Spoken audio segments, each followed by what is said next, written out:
Assalamualaikum warahmatullahi wabarakatuh. Satyaku Kudarmakan. Dharmaku kubaktikan. Salam Pramuka. Halo teman-teman, saya Rahmatunisa. Dan saya Muhammad Faisal Mujib. Kami dari Gerakan Pramuka gugus depan 13.079 13.080. Pangkalan MA Alidaya Nganjuk.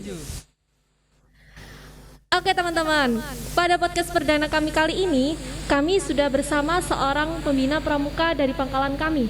Siapa dia? Siapakah beliau, Kak Mujib? Siapa ya? Siapa beliau adalah Kak Zamzuri. Halo Kak Zamzuri. Halo kakak-kakak sekalian. Halo. Oke. Dan juga kami sudah bersama dengan Kak Muhammad Zaki Zakaria selaku Pradana Dewan Ambalan MA Alidaya. Halo Kak. Halo. Mungkin bisa disapa untuk teman-teman yang sedang menonton. Halo semuanya, salam Pramuka. Salam. Oke Kak Mujib. Kita kan sudah menerapkan protokol kesehatan ya. Betul. Sudah menjaga jarak, sudah dites juga suhu badan kita. Betul. Tadi juga sudah menyempatkan untuk mencuci tangan. Untuk kenyamanan kita berinteraktif, alangkah baiknya kita lepas dulu ya Mas. Boleh sekali. Oke, silakan. Silakan. Kak.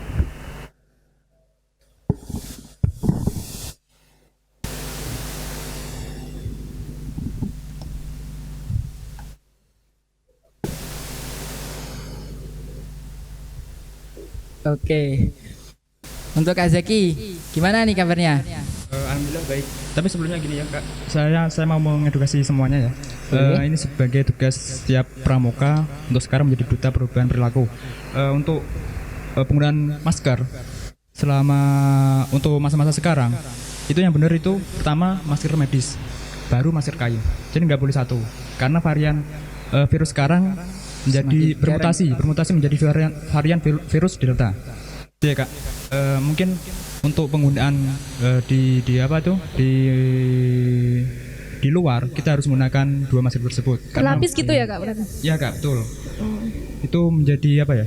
Karena virusnya semakin bermutasi, apa itu kemungkinan untuk masuk itu lebih besar. Jadi Oke. kita menggunakan dua lapis. Ya. Untuk kabar saya saat ini baik-baik kak. Alhamdulillah. Oke.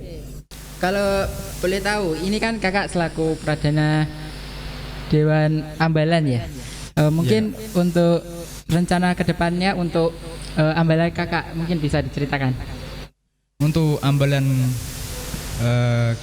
kami, maaf untuk ambalan kami, rencana ke depan berhubung masih PPKM sekarang level 4 ya, maaf. Iya, level 4. Level 4. PKM. Panjang.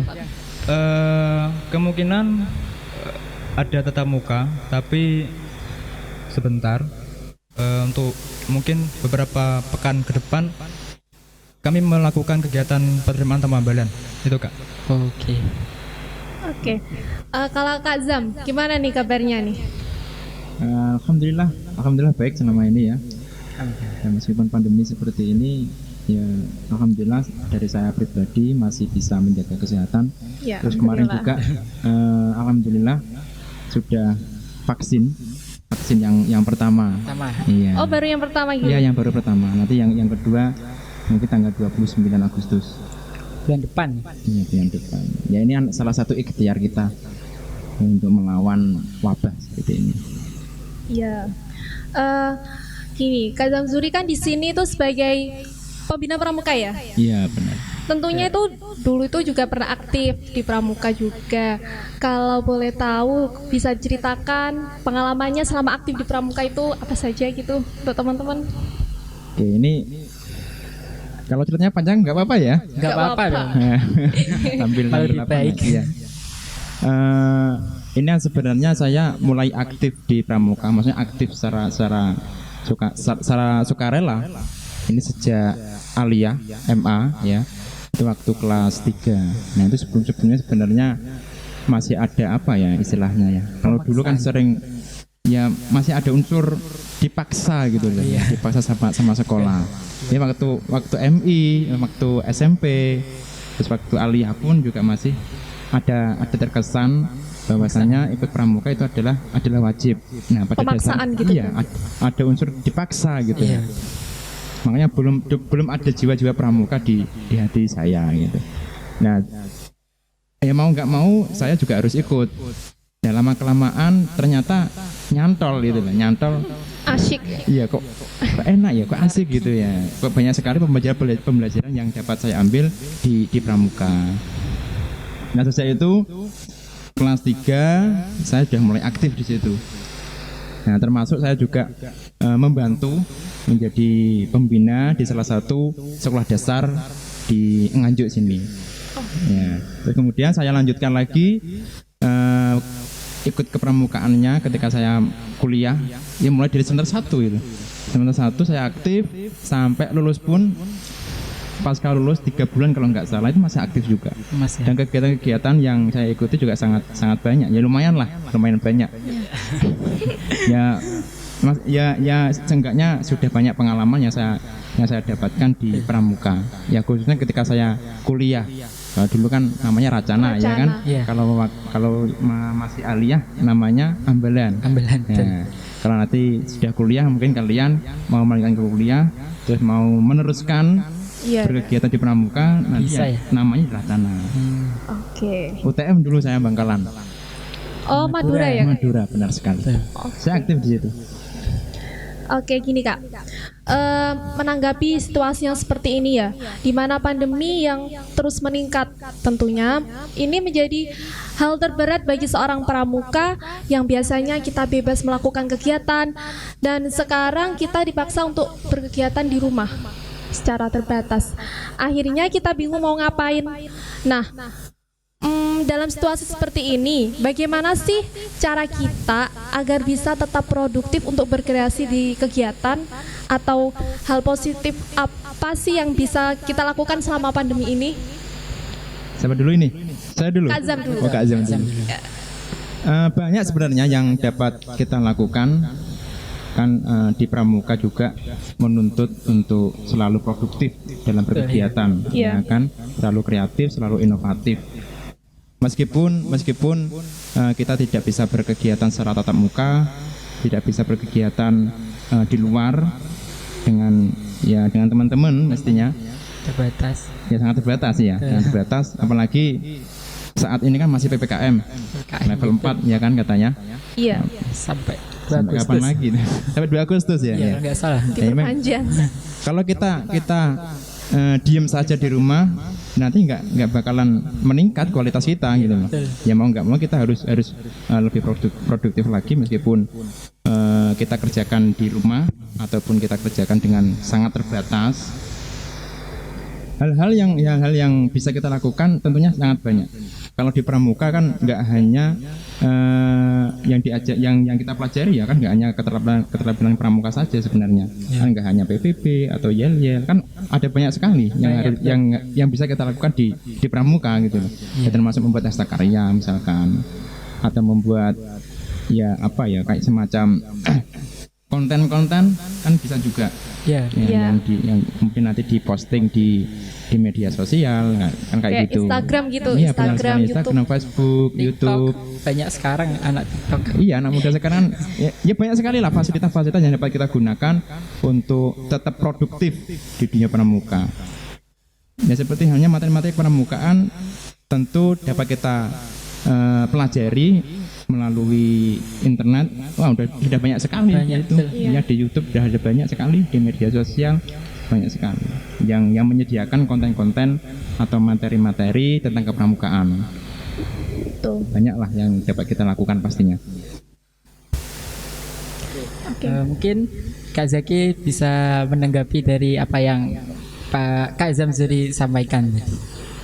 Baik, sangat betul sekali apa yang disampaikan oleh Kak Zam tadi, bahwasanya pramuka dari kata praja muda karena itu kita harus garis bawahi, kita harus berkreasi, berkreatif karena kita masih muda ya. Betul. Karena pramuka nggak ada batas usia, meskipun anggota pramuka itu sudah tua, mereka tetap dipanggil Kak gitu, ya kan? Tetap muda juga ya kan? Kakak. Untuk itu selama pandemi ini kita manfaatkan waktu-waktu kita di rumah untuk membuat suatu atau melakukan sesuatu yang berguna, bermanfaat bagi kita. Nggak perlu harus harus yang berbau pramuka atau yang secara yang secara umum kita lakukan di dunia pramuka. Iya. Apapun yang ada di dalam sekitar kita atau nilai-nilai produktivitas kita lakukan. Misalnya kita berkebun, Oh iya betul. kebun kita termasuk sesuatu yang bermanfaat bagi kita. Atau kita mengedukasi orang lain, kita bisa membuat konten. Kalau orang lain kan jarang ya. Parameter antara pembuat konten dengan konsumen itu lebih banyak Konsumennya. Sedangkan edukasi itu perlu Kembangkan. disosialisasikan kepada masyarakat, dipublikasikan. Nah, kita bisa belajar membuat konten. Banyak media-media yang dapat kita ambil referensi buat acuan untuk membuat konten. Itu saja mungkin kita membuat konten. Berkonten ya. Oke, konten-konten itu meliputi apa saja Kak? Konten-konten tersebut banyak. Kita bisa mengekspos kegiatan kita di rumah. Kita bisa menginspirasi dengan melakukan sesuatu yang yang bernilai bisnis mungkin. Oke. Atau kita bisa membuat sebuah media grafis untuk mengedukasi sesama pramuka atau masyarakat umum. Karena kita sebagai istilahnya kan dari dulu kan setiap pramuka adalah kantor berita ya kan. Iya. Iya. Tambah lagi sekarang ada namanya setiap pramuka adalah duta perubahan perilaku. Itu menjadi mediasi atau menjadi tanggung jawab kita untuk membuat sebuah konten yang meliputi dua istilah tadi. Itu Kak. Jadi kita mengedukasi. Ya, mohon maaf, ini sebelumnya konten ngerti nggak maksudnya apa? Konten itu artinya apa gitu dah. Biar nanti nggak salah paham. Iya. Nah, biar nggak meluas juga nanti terkait dengan pembahasan ya tentang membuat konten itu bagaimana. Kan harus tahu dulu konten itu apa kan gitu. Iya. Kita simpulkan bareng-bareng. Konten itu apa? Ya, Aduh. kan biar enak juga kan gitu.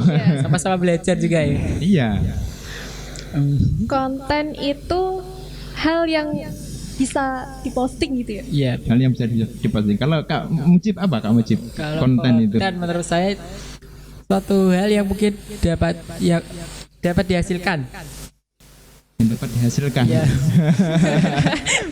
Ya kalau sudah apanya? kalau sudah sudah kita dapat gitu yang dikatakan oleh Kak Mujib terus diapakan itu. Kalau nggak menghasilkan gimana? Nggak bisa disebut konten. Iya. Ya terus apa dong? Terus apa dong? Kalau beberapa referensi yang saya dapat ya, ini kan Iya. juga ya referensi juga ya, biar menjadi referensi kalian. Kalau konten ini kan secara bahasa kan isi kandungan yang bisa disalurkan ke orang lain. Nah, kalau secara nanti di kamus KPP ini kalau nggak salah ya nanti bisa dicek kembali bahwasanya konten ini merupakan sebuah informasi yang dimuat ke dalam media, bisa di media cetak atau media elektronik. Kalau yang saat ini kan gencar-gencarnya di media online, ya kan, lewat medsos misalkan YouTube dan lain sebagainya, atau bahkan di website pun. Iya. Jadi gitu, konten itu seperti itu artinya. Nah, jenis-jenisnya juga sangat banyak sekali. Kan bisa dalam bentuk teks misalkan, terus gambar, video, infografis, meme ya. Ya banyak. dan lain sebagainya. Banyak sekali yang dapat kita buat konten itu menjadi lebih menarik untuk diinformasikan kepada orang lain gitu. Oke. Kak Zam, apa sih tips-tips yang untuk membuat konten kreatif itu agar bisa menarik gitu? Tipsnya. Agar Ada bisa tips tersendiri. Ya. Tips sendiri dari Kak Zam mungkin. Ini kan kebetulan saya kan juga megang berapa ya? 1, 2, 3, 4 kalau nggak salah, 4 akun. 4 akun. Wow. 5 itu sama akun saya sendiri. 5 itu sama akun pribadi gitu. Iya, akun pribadi. Gak bingung gitu Kak? 5 akun dipegang Sebenarnya secara bingung. Sampai yang akun saya sendiri nih nggak pernah aktif. nggak pernah saya buka bahkan. Terbekalai. Ya kalau masalah tips untuk membuat konten ya tentunya setiap si pembuat konten ada caranya sendiri. Ya mungkin barangkali ini menurut saya sendiri ya banyak lah tipsnya yang harus kita kerjakan. Kalau dari saya Itu sebisa mungkin kalau ini dari organisasi ya. Kalau kalian misalkan di organisasi kalian, di ambalan kalian ingin mendongkrak atau mengaktifkan media sosial kalian, entah itu di Instagram, Facebook, YouTube dan lain sebagainya. Jadi kalau bisa dibuat tim terlebih dahulu. Buat tim. Ya, tim media tim membuat konten gitu. Lalu kemudian untuk caranya yang pertama tentu riset. Kita perlu riset apa sih hal-hal yang menarik untuk kita buat konten, ya kan? Mungkin berita-berita terkini atau sesuatu yang bisa dimuat baru-baru ini. Dan itu fakta Itu perlu diriset juga, iya. Coba dicari apa. Kalau misalkan masa-masa sekarang ini kan masih masih kuat dengan berita-berita tentang COVID kan ya, masih tentang COVID. Nah, itu mungkin bisa di up gitu loh, bisa dibuat konten. Ya kontennya juga sangat banyak. Nanti bisa dalam bentuk gambar, misalkan gambar, video, infografis dan lain sebagainya. Nah itu, terus kemudian tentukan gagasannya apa di situ yang melatar belakangi kamu membuat konten tersebut. Itu sangat penting sekali karena nanti kan juga menentukan isi daripada konten itu, gagasannya itu. Terus kemudian sasarannya ke siapa? Dalam hal ini kan audien. Kalau di media sosial kan followernya kalian, follower yang mengikuti media sosial organisasi kalian. Nah itu siapa saja di situ. Kalau semuanya di pramuka berarti ya kaitkan konten kalian tentang kepramukaan. Ya silakan itu. Terus kemudian headline-nya, judulnya juga harus menarik itu. Iya. Iya kan? Judulnya harus menarik. Karena 80% si pembaca, istilahnya si audien itu tertarik pada judulnya terlebih dahulu. Iya. Ya selebihnya yang 20%-nya isinya. Itu penting. Kalau nggak menarik skip. Iya. Biasanya kan sebetulnya kan kalau ini apaan, ini biasa aja, ini skip. Nah, itu penting untuk pemilihan headline atau judul konten kalian. Terus kemudian perspektif yang unik, beda dari yang lain kalau bisa. Nah, caranya bagaimana? Ya lagi-lagi kalian harus riset, cari media sosial lainnya atau yang kalau di dunia online itu biasanya menyebutkan kompetitor, ya maksudnya akun lain selain akun kalian. Itu dilihat di riset di situ. Kira-kira nanti kalian harus membuat kontennya seperti apa supaya konten kalian tidak sama dengan konten yang lainnya. lain. Kan harus unik di situ. Iya. Jadi beda dari yang lain. Iya, harus ada ciri khasnya. Nah, kalau udah ada yang ini yang buat pasti anak Prasmada ini ya. Nah, itu harus ada itunya. Terus kemudian kalau ingin mencari informasi ya atau yang ingin mencomot informasi dari media lain, misalkan cari informasi yang kredibel dari media-media yang terpercaya. Fakta gitu. Iya, fakta. Kalau misalkan kalian mau mengangkat tentang wabah misalkan COVID, ya kan? Ya cari informasi dari sumber-sumber yang terpercaya, misalkan kayak Kemenaker, Kominfo ya. Kominfo misalkan. Ya itu kan terpercaya. Memang jelas dan kredibel. Nah, gitu. Terus kemudian kemas konten tersebut semenarik mungkin. Coba nanti kan sudah ditentukan gagasannya apa, terus headline-nya apa, judulnya apa, terus kemudian perspektifnya bagaimana, terus kemudian sumbernya dari mana. Kalau sudah, coba nanti dikemas sedemikian rupa sehingga konten tersebut menjadi menarik dan diminati oleh si audien atau si yang membaca atau yang melihat konten kalian. Itu penting, entah itu dalam bentuk gambar misalkan dalam bentuk video, dalam bentuk infografis, meme. Itu harus kreatif. Kemudian tadi yang kaitannya dengan tim ya. Kaitannya dengan tim ini juga penting saya kira, karena apa? Kalau kita kerjakan secara sendiri, secara mandiri ya, itu agaknya kok kesusahan gitu ya kan. Ya kalau mau naik terus rating apa media sosial kalian, ingin terus update. Kalau hanya mengerjakan satu orang saja pasti kesusahan. Saya pun pernah mengalami itu juga kesusahan gitu lah. Nah itu perlu ada malas tim ya. Perlu ada tim dan itu nanti di schedule, di jadwal. Nanti hari Senin sama Selasa nanti tentang apa misalkan kontennya. Terus jadwalnya siapa yang membuat, yang mengupload siapa. Terus yang selanjutnya juga demikian, hari Rabu, hari Kamis nanti siapa waktunya yang buat konten, terus kontennya jenisnya apa dulu kayak gitu. Saling berbagi tugas. Iya dibagi tugas supaya enggak apa jedanya juga enggak lama gitu. Kalau sudah lama nanti si audien juga akan bosan. Ini mana kok enggak nanti akan meninggalkan media sosial kalian juga nanti efeknya seperti itu. Oke. Nah itu fungsi daripada tim seperti itu. Ya mungkin itu tips dari saya. Oke, kalau menurut Kak Zaki nih, apa tips biar konten lebih menarik gitu? Ngomong-ngomong saya juga megang beberapa akun organisasi, kalau nggak salah 1, 2, 3. Wih, banyak juga ya. Tapi sampai 3 ngitungnya. Ya. Ini ya, untuk tip bagi saya cuma menambahkan apa yang dikatakan dari Kak Izam tadi memang benar. Saya cuma menambahkan untuk membuat konten ini jangan lupa lisensi atau copyright. Itu jangan lupa dilupakan. Nanti masalahnya bisa besar. Kalau misalnya si kreator konten itu mengambil vektor atau PSD dari Google langsung tanpa mengetahui lisensinya free atau premium. Nah, itu organisasi atau instansinya bisa kena denda. Itu yang mungkin perlu diperhatikan. Yang kedua, berkonten itu nggak harus apa yang konsumen minta, tapi apa yang kalian bisa nanti disesuaikan. Kalau misalnya gini,